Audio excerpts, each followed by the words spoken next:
علیک السلام کا لفظ کہا، علیک السلام. تو زمانہ جاہلیت میں لوگ جب قبرستان جایا کرتے تھے تو مردوں کو اس طرح سلام کرتے تھے. اسلام کے اندر مردوں کو سلام کا طریقہ بھی ذکر کیا گیا ہے. السلام علیکم یا اہل القبور یغفر اللہ لنا ولکم انتم سلفنا ونحن بالاثر وانا انشاء اللہ بکم لاحقون. یہ سلام اس وقت پڑھنا چاہیے جب کسی قبرستان پر گزر. تو اس میں اسلام کے اندر مردوں کے سلام میں بھی السلام علیکم ہے، لیکن جاہلیت میں جب وہ لوگ قبرستانوں میں جایا کرتے تھے تو مردوں کو سلام کرتے وقت علیک السلام کہتے ہیں. تو انہوں نے اسی عادت کے مطابق آپ کو بھی آ کر ایسے ہی کہا، تو آپ نے تنبیہ فرمائی کہ ایسا نہ کہو.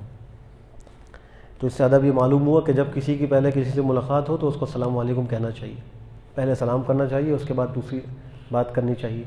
اور سننے والے کو چاہیے کہ پہلے وہ جواب دے اور پھر وہ آگے بات کرے. سلام کا کرنا سنت ہے اور اس کا جواب دینا واجب ہے. اگر کوئی شخص دور ہے اور آپ نے اس کو دیکھ لیا اور آپ اس کو سلام کر رہے ہیں اور اس تک آپ کی آواز نہیں پہنچ رہی اور اشارے سے سلام کر رہے ہیں، تو اس میں حکم یہ ہے کہ آپ یہاں سے ہاتھ اٹھا کر کہیں السلام علیکم، چاہے اس کو آواز نہ جائے، اور وہ جواب میں بھی کہے وعلیکم السلام.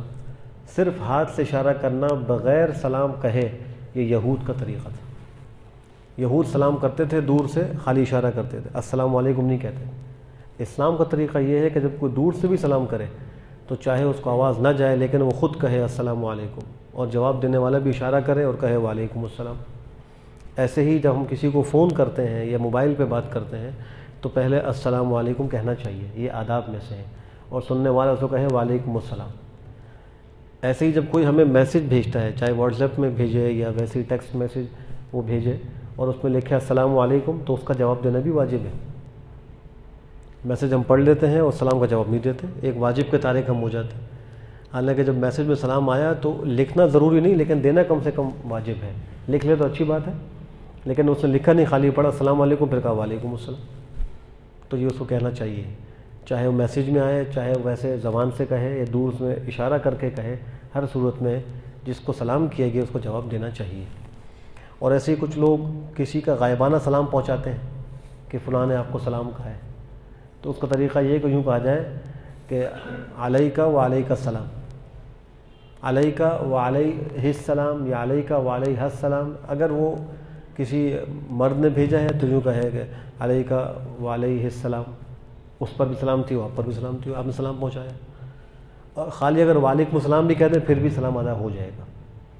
کسی نے کہا کہ آپ کو فلاں نے سلام بھیجا ہے، آپ کہیں وعلیکم السلام، جواب دینا اس وقت بھی چاہیے.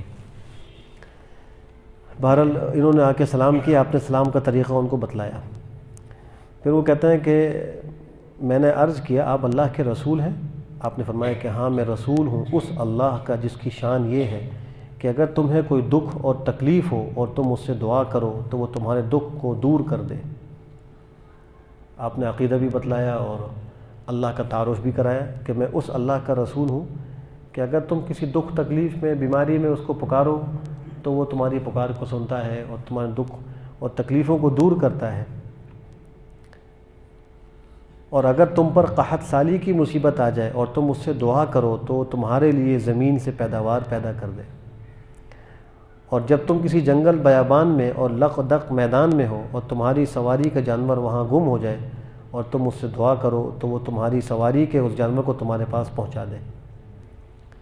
تو چونکہ عام طور پر مشرکین کے عقائد وہ غلط تھے اور وہ بتوں کو مشکل کشا سمجھا کرتے تھے، حاجت روا سمجھا کرتے تھے، تو آپ علیہ السلام جا بجا ایسے لوگوں کے سامنے اللہ کی توحید اور جو صحیح عقیدہ ہے وہ بیان فرمایا کرتے تھے. تو یہ بھی اسی کی ایک مثال ہے. حدیث کے راوی جابر بن سلیم کہتے ہیں کہ میں نے آپ سے عرض کیا کہ مجھے کچھ نصیحت اور وصیت فرمائی ہے.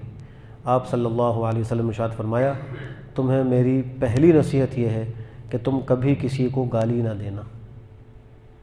یہ جو چند نصائح آپ نے اس حدیث میں فرمائی بڑی قیمتی نصیحتیں ہیں.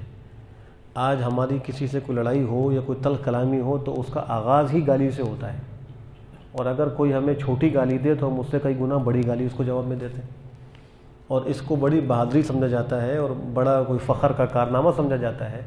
حالانکہ حدیث شریف میں آپ نے فرمایا کہ تم گالی مت دو. ایک حدیث میں آپ نے فرمایا سباب المسلم فسوق وقتالہ کفر، مسلمان کو گالی دینا بہت بڑا گناہ ہے، اللہ کی اطاعت سے نکلنے والا گناہ ہے، اور مسلمان کو قتل کرنا، اس سے قتال کرنا، یہ کفر ہے، انسان کو کفر تک پہنچا دیتا ہے۔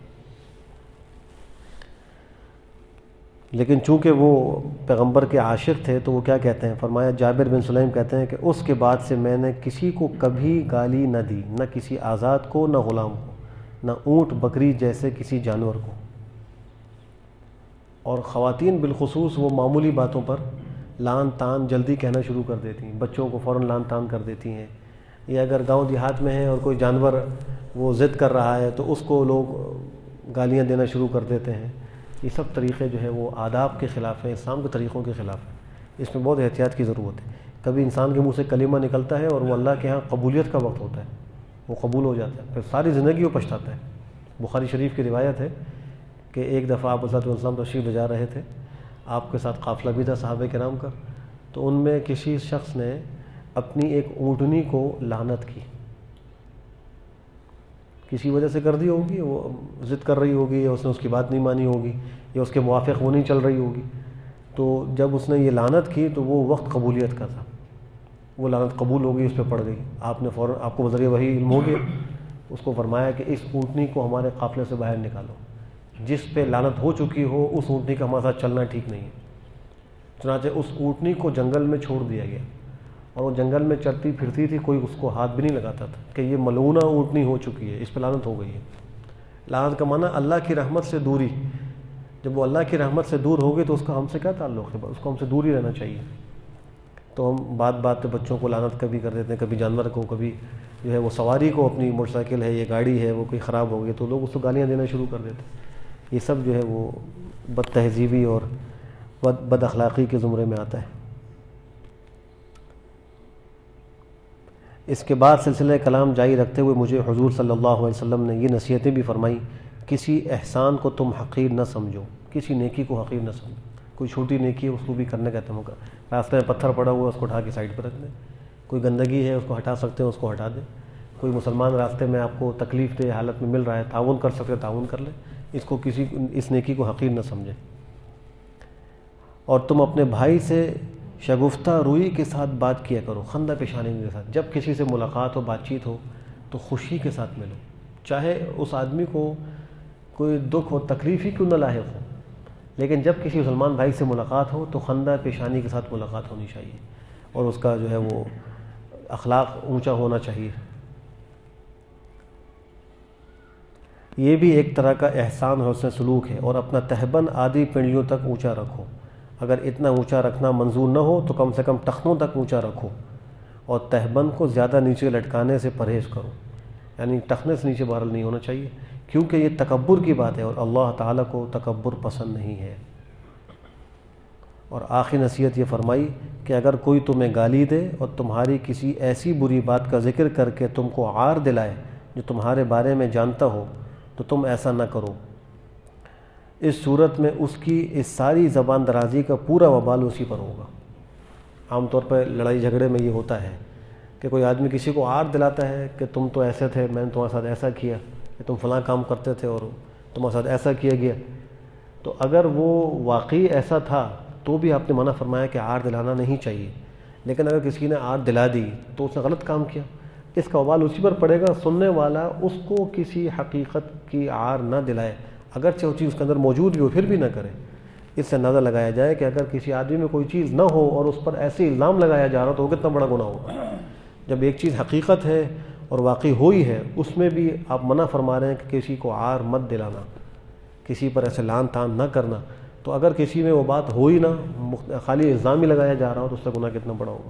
اللہ سبحانہ و تعالیٰ ہم سب کو ان نصائح پر عمل کرنے کی توفیق نصیب فرمائے۔ تو آگے بات میں چلے۔ الحمدللہ رب العالمین،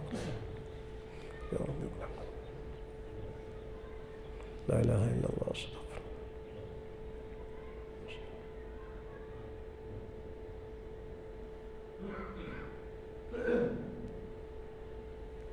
برحمتک یا ارحم الراحمین۔